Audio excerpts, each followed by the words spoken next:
মাঠ আছে, খেলা নেই, তাই বিশেষ উদ্যোগ নিল দুধ কুমার উদয়ন সংঘ। বর্তমান প্রজন্ম বিকেলে আর মাঠমুখী হয় না, তাই 2 দিনব্যাপী ফুটবল টুর্নামেন্টের মধ্যে দিয়ে আবারও ছোট ছোট বাচ্চাদের মাঠমুখী করার ক্ষুদ্র প্রয়াস চালিয়ে যাচ্ছে ওই গ্রামের বিশিষ্ট গুণীজনেরা, প্রবীণ থেকে নবীন সকলেরা। আজ ছিল বিশিষ্ট ফুটবল প্রেমীদের স্মৃতিচারণে 2 দিনব্যাপী 4 দলীয় ফুটবল টুর্নামেন্ট। তারা আজ এই পৃথিবীতে নেই, কিন্তু খেলার মাধ্যমে বেঁচে থাকবেন। তাপস পাল, আশাধন সরকার, মনোরঞ্জন বিশ্বাস, নারায়ণ চন্দ্র মণ্ডল, পূর্ণচরণ সরকার। প্রতি বছরই এই খেলাটি হয়ে আসে। এই খেলার সাধারণ মানুষ থেকে বিশিষ্টজনদের উপস্থিতি থাকে দেখার মতো। ঠিক তেমনই আজ উপস্থিত ছিলেন প্রাক্তন ফুটবলার। আজ এই খেলাটির শুভ সূচনা ঘটে নৃত্য অনুষ্ঠান ও জাতীয় সঙ্গীতের মাধ্যমে। আজকের এই খেলার বিষয় নিয়ে কি জানাচ্ছেন ক্লাব কর্তৃপক্ষ ও বিশিষ্ট ব্যক্তিবর্গ, শুনে নেওয়া যাক। যারা এই মাঠ তৈরি করেছিলাম, এই মাঠটা তৈরি করতে গিয়ে একটা বিরাট সংগ্রাম। মাঠের জায়গাটা ছিল না, মাঠ তৈরি করা হয়েছে। এখন মাঠ আছে, খেলা হচ্ছে না। তাই খেলাটা যাতে আবার ফিরে আসে, আমরা সবসময় জানতাম যে লেখাপড়া শিখে মানুষ হতে গেলে, বিবেকানন্দ যেমন বলেছিলেন যে গীতা না পাঠ করে ফুটবল খেলা ভালো। এই কথাটার একটা মর্মার্থ তো আছে, কিন্তু ফুটবল খেলার জন্য বা গীতা না পড়ার জন্য বলেননি।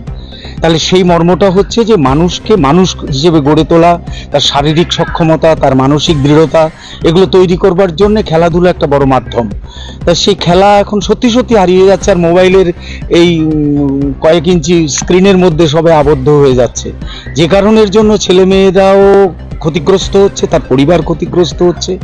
আমরা এই যে সমস্ত অ্যাপস বেরিয়েছে, যে প্রযুক্তি, তার পক্ষে, কিন্তু এটা নয় যে প্রযুক্তি আমাদের সব মাঠ থেকে কুড়িয়ে অন্যদিকে নিয়ে চলে যাচ্ছে, লেখাপড়ার জায়গা থেকে অন্য জায়গায় নিয়ে চলে যাচ্ছে। কেউ এখন একটা বই পড়ে না, মনে করে যে টিপ দিয়ে জেনে নেব।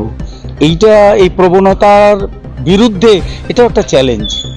এই সমাজকে অগ্রগতির পথে এটা একটা চ্যালেঞ্জ। আমরা দুধ কুমার উদয়ন সংঘ, যে ক্লাবটা 1972 সালে তৈরি হয়েছিল, আর এই মাঠ করতে করতে আমাদের 2007 সাল লেগেছিল। আমাদের যে 2007 সালে এই মাঠ যখন আমরা উদ্বোধন করি, তখন আমাদের জাতীয় ফুটবলার আলভিটো ডিকুনহা তিনি উদ্বোধন করেছিলেন, আর তদানীন্তন যারা বিধায়ক মন্ত্রী তারা ছিলেন, তারা উদ্বোধন করে গেছেন।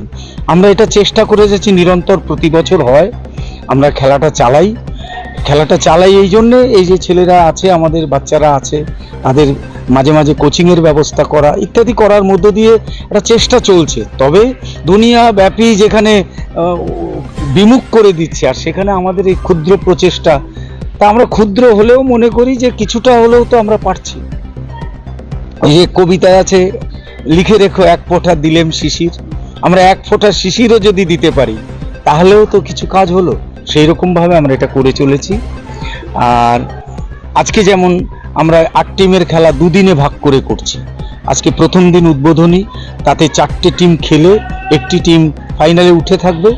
আগামীকাল বাকি 4টে টিম খেলবে, তাদের যে ফাইনালিস্ট হবে তাদের দুজনের মধ্যে ফাইনাল হবে। এখানে আমাদের গ্রামে কিছু ক্রীড়াপ্রেমী মানুষ আছেন, যারা আমাদের খেলাকে বিভিন্নভাবে স্পন্সর করেন। যেমন এই বছর তাপস পাল, ও আমাদের খেলোয়াড় ক্লাব সদস্য ছিলেন, এই গ্রামেরই ছেলে। আকস্মিকভাবে মৃত্যু হয়েছে মাত্র 35 বছর বয়সে। তো তার স্মৃতিতে তার মামা লক্ষণ চন্দ্র, কার্তিক চন্দ্র, এরা এই ট্রফিটা, উইনার্স ট্রফিটা দিয়েছেন। এছাড়া আমাদেরই ক্লাব সদস্য সাধন সরকার, তার বাবা হচ্ছে আশাধন সরকার, পরিণত বয়সেই মারা গেছেন, তার স্মৃতিতে সে রানার্স ট্রফিটা দিয়েছেন।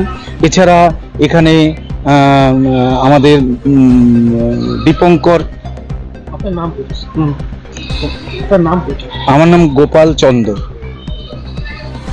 আমি এই দুধকুমারেরই বাসিন্দা এবং যে ক্লাব উদয়ন সংঘ, সেই উদয়ন সংঘের একজন সদস্য।